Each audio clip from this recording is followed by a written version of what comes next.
Aš garsinau savo tikslą uždėti užtarimo maldas dar stipriau Lietuvoje.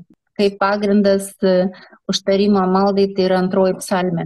Prašyk manęs, nes aš daviau tau valdyti tautų ribas, tautų žemės. Atsiprašau, aš dabar savo žodžiais taip pasistengsiu. 2:8. Prašyk ir duosiu tau paveldėti pagonis, pavesiu tau visus žemės pakraščius ir taip toliau. Taip pat Romiečiam 10:1. Čia yra pabrėžiama Romiečiam 10:1, kad pirmiausia tai yra širdies troškimas ir tada malda. Perskaityti šią eilutę, kaip ir bet kuris Lietuvos užtarėjas, štai šitaip ją galiu skaityti, broliai. Mano širdies troškimas apie Lietuvą ir apie jos išgelbėjimą. Tai yra pirmas, sujungti troškimą su širdimi. Ir maldos, tai yra jungtis širdis, malda ir troškimas ir malda. Užtarimo maldoje, kaip ir pranašystėje, turi būti pasiruošimas žengti vandeniu. Tai yra nunulinti savo supratimus visiškai. Mano santykiai, tai yra mano ne santykiai, bet mano supratimai apie tai, ką aš girdžiu, ką aš matau, pasiekia mane. Aš tiesiog visą tai turiu nunulinti, visus tuos supratimus patraukti, nes kitaip nepavyksta malda. Tai pakenks. Filipiečiams 3 nuo 8 eilutės iki 11. Visas užtarimo principas tai vyksta per kryžių. Tai yra labai svarbu. Mes ne savo supratimais einame, o nusižeminę iki kryžiaus, iki tai, ką atliko Kristus ir iš šitos pozicijos. Užtarimo maldos gimsta iš didžiausio nusižeminimo prieš Dievą. Jobo knyga nuo 16 skyrius. Tai didžiausio nusižeminimo ar romumo žmogaus prieš Dievą. 14 eilutė kalba, kad yra iškalbinga 14 eilutė. Prasmių vertimas yra atliktas šios knygos vertimas su išplėstinėmis prasmėmis. Ir kai kalbama, rašte mes skaitome, kad aš prasiveržiu per užkaborius, užsklandas. Čia yra kalbama, kad pramuša manyje tvirtovę po tvirtovės ir vėl grįžta pas mane karo vadovas ir karys, karvedys ir karys. Be galo svarbu kariui leisti Dievui sudaužyti jame pačiame, pašalinti, sulaužyti tas tvirtovės. Tam jame pačiame užtarėjuje, tam, kad būti romiam ir paklusniam Dievui. Kad baigėsi mano dienos ir praeina negrįžtamai. Per šią eilutę suprantame, kad kalbama apie išėjimą iš šios žemės. Tai yra kelias, kuris pasibaigia ir nebegrįžti juo. Ko gero šią prasme mes ir matome. O štai prasmių vertime, perskaitysiu dar prasmių vertimą, kuris kalba, kad mano kūniškas gyvenimas atėjo į pabaigą. Ir aš žengiu į dvasinį pasaulį, iš kurio nebegalima grįžti atgal į kūną. Štai matom visai kitą prasmę. Žmogus lieka gyvas. Tiesiog jis miršta savo kūnui ir pradeda naują gyvenimą dvasioje, dvasiniam pasaulyje. Tai yra romumas, nuolankumas. Kitas momentas tai yra abejonių, pašalinti visas abejonės. Galiu aš taip leidžiu. Ar turiu aš teisę į tai? Ar pavedė, leido man taip Dievas? Kas aš toks? Aš skaičiau antroje psalmėje, prašyk. Kiekvienas gali pasakyti, tai Dievas kreipėsi į mane. Šiuo žodžiu Dievas kreipėsi į kiekvieną savo sūnų ar dukterį Lietuvoje. Jokūbo 1 skyrius, 5-6 eilutė, prašykite išminties. Tai eilutę imame kaip pagrindą pašalinti abejonės. Tai yra užtarimo maldoje, kai meldžiamės už savo šalį. Toliau priimame iš Viešpaties savo burnos lūpų apvalymą, remdamiesi Izaijo 6 skyriumi. Išdrįskime prašyti, kaip čia parašyta, kad Dievo angelas savo anglimi priliestų mūsų lūpas ir paruoštų jas užtarimo maldai. Sekantis žingsnis - priimti pranašišką dvasią Jeremijo 11:10. Išdrįsti prašyti, Dieve, pastatyk mane. Toliau apsirenk Dievo žodžio rūbas.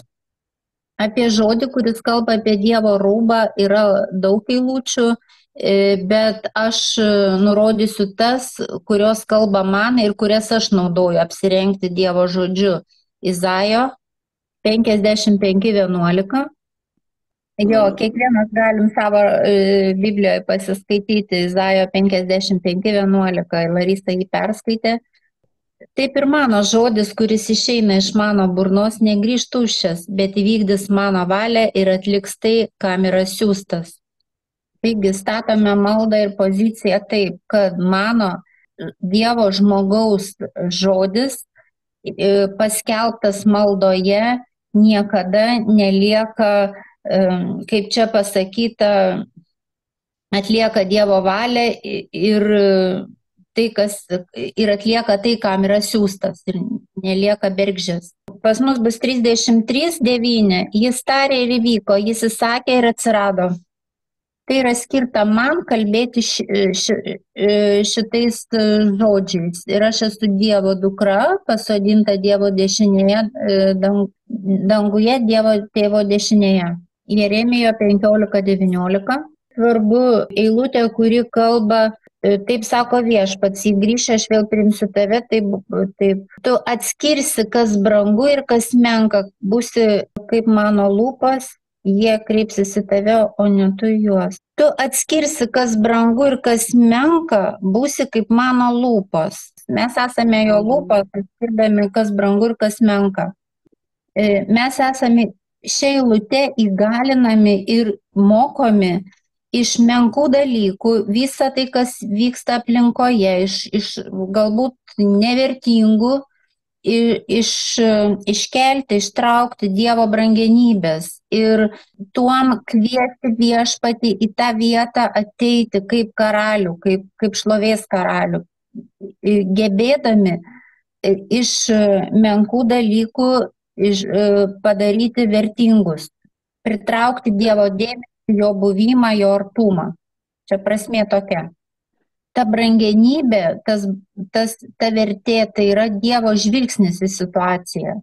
Ir kai mes iškeliame, ir tada mūsų lūpos pavirsta Dievo lūpomis ir jos skelbia tai, kas Dievo, ir tampa Dievo lūpomis užtarimo maldoje. Bus kelios vietos iš rašto, kurios kalba, kad mes esame Dievo įrankis, Dievo ginklas. Izaijo 41:15. Aš padarysiu tave lik naują kulamąjį veleną su aštriais krumpliais. Tu kulsi ir sutriuškinsi kalnus. Kalvas sutrinsi kaip pelus. Tai turi tokią prasme, kad bus triuškinamos visi problemų kalnai. Ir vien todėl, kad aš kaip ta kulamoji, kuri turi aštrius krumplius, tai aš savo maldą triuškinsiu tuos problemų kalnus. Isaija 49:2. Ši eilutė kalba, jis padarė mano žodžius lyg aštrų kardą. Ir duoda mums suprasti, kad mes tampame tuo kardu, kai kalbame Dievo žodį ir kalbame jam. Ta pati eilutė kalba, jis padarė mane tinkamą strėlę ir paslėpė savo strėlinėje. Tai yra, mes suprantam, kad mes ir ta kulamoji, ir kardas, ir strėlė. Ir toliau Jeremijo 51:2 Dievas kalba, tu mano kujis, kai apsivelkame užtarimo maldą, mes įgauname poziciją Judo liūto ir iš jo pozicijos, turėdami jo valdžią, atliekame maldą iš valdžios pozicijos. Michėjo 5 eilutė, Michėjo 5 skyrius, 7-9 eilutės. Как Jos buvo основание. man duotos, man tik pradėjus melstis užtarimo maldomis. Skaitydama jas supratau, kad viskas palieka mano šalyje, žmonių nuomonės, jų požiūris, mano pačios supratimas, tada, kai man yra paskirta eiti paskui Dievą ir daryti jo darbą, atlikti jo maldas. Toliau skaito Michėjo tą skyrių, kuris kalba, kaip turi elgtis užtarėjas, apie jo požiūrį. Tai yra liūto dvasia, tai yra valdžia. Toliau labai svarbu yra Dievo girdėjimas. Girdėti Dievą. Morkaus 4:24. Šią eilutę įsidėmėkite, ką girdite, kokiuos saikus seikėjate, tokiu ir jums bus atseikėta, ir jums, kurie girdite, bus dar pridėta. Tai jinai ir iškalbinga, kad kaip mes girdim, tai priimame ir dar tokį saiką gauname.